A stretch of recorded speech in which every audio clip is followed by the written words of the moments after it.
Hi friends, உங்களுக்காக இந்த week முடக்கத்தான் கீரை எடுத்துகிட்டு வந்திருக்கேன். அது எப்படி செஞ்சு சாப்பிட்ணும் அப்படின்றது நான் வீடியோக்குள்ளே டீட்டெயிலாக எக்ஸ்பிளைன் பண்ணியிருக்கேன். வாங்க வீடியோக்குள்ளே போகலாம். ஃபஸ்ட் இதுதான் முடக்கத்தான் கீரை. தெரியாதவங்க கூகுளில் யூடியூப்லலாம் சர்ச் பண்ணி பார்த்து வாங்கிக்கோங்க. இது மோஸ்ட் ஆஃப் ஆல் வில்லேஜில் தான் கிடைக்கும். சிட்டிலே கிடைக்கும். அது பவுடராக தான் விற்பாங்க. ஓகே, நீங்கள் பவுடர் யூஸ் பண்ணாலும் ஓகே தான். பட் பச்சை யூஸ் பண்ணால் ரொம்ப பெனிஃபிட் இருக்கும். இதை நல்லா க்ளீன் பண்ணி கிள்ளி வச்சுக்கலாம். கிள்ளி வச்சுட்டு அது தண்ணியில் வச்சு நல்லா அழிச்சு க்ளீன் பண்ணி எடுத்து வச்சுக்கோங்க.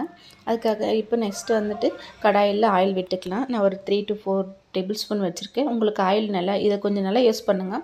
நல்லா யூஸ் பண்ணால் டேஸ்ட்டும் நல்லாயிருக்கும். நான் 3 to 4 என்னமோ யூஸ் பண்ணியிருக்கேன். இது அப்புறமா கடுகு போட்டுக்கலாம். கடுகு போட்டுட்டு நான் கொಬ್ಬರಿ போட்டிருக்கேன். நீங்கள் வேணுமென்னா தேங்காய் உடச்சி தேங்காயும் போட்டுக்கோங்க. எது வேணுமென்னா அது உங்கள் சாய்ஸு. நான் கொಬ್ಬரி போட்டிருக்கேன்.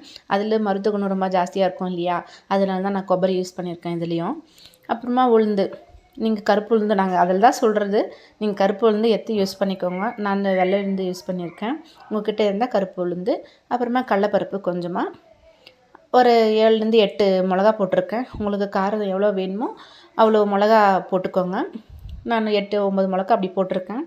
கொஞ்சம் நல்லா வதங்கினதுக்கப்புறமா பருப்பு இதெல்லாம் போட்டதுக்கப்புறமா மிளகா போடுங்க.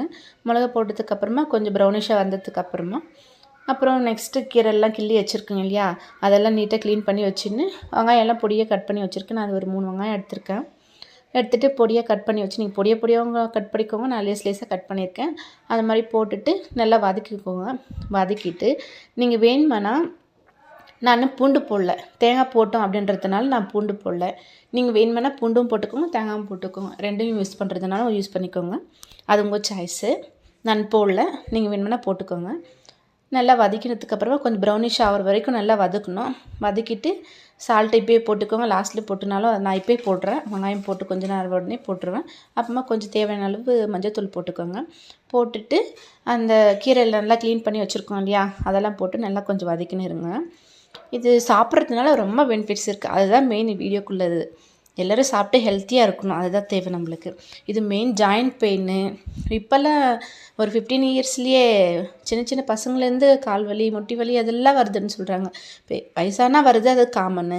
ஜாயிண்ட் பெயின்ஸ்க்கு அதுக்கெல்லாம் கம்மியாகிறதுக்கு இது ரொம்ப யூஸ்ஃபுல்லாக இருக்கும். இந்த கீரை சாப்பிட்றதுனால போன்ஸ் எல்லாம் ஸ்டிஃபாக வச்சுக்கும். சின்ன குழந்தைங்கலேருந்து அவங்களுக்கு கொஞ்சம் ரெடி பண்ண வச்சிங்கன்னா போன்ஸ்லாம் ஸ்டிஃபாக வச்சுக்கும். மெயின் ஆர்த்தட்டிக்ஸ் இருக்குது இல்லையா, அவங்கெல்லாம் சாப்பிட்டா இது ரொம்ப பெனிஃபிட்ஸ் இருக்கும். வீக்லி ஒரு 4 to 5 டைம்ஸு அப்படி யூஸ் பண்ணிகிட்டே இருந்தீங்கன்னா அதெல்லாம் கொஞ்சமாக ஒரு 3 to 5 மந்த்ஸ்லேயே மொத்தம் கம்மியாயிடும். இதில் வந்துட்டு ரொம்ப ஆன்டி ஆக்சிடென்ட் இருக்குது. பாடி வந்து ஃபிட்னஸுக்காக இதுக்கு ஜிம்முக்கெல்லாம் போவாங்க. இது சாப்பிட்றதுனால பாடி கொஞ்சம் ஃபிட்டாக வச்சுக்கும். மோஷன் போகாமல் குழந்தைங்க பெரியவங்கள எல்லாருக்குமே அந்த ப்ராப்ளம் இருக்கும். மோஷன் போகாமல் ரொம்ப இது பண்ணுறது, ஸ்டொமக் பெயின் வர்றது அந்த மாதிரியெல்லாம் இருக்கும். அவங்கெல்லாம் இது சாப்பிட்றதுனால அது கொஞ்சம் ரிலீஃப் ஆகும். ஸ்டொமக் பெயினும் கம்மியாகும்.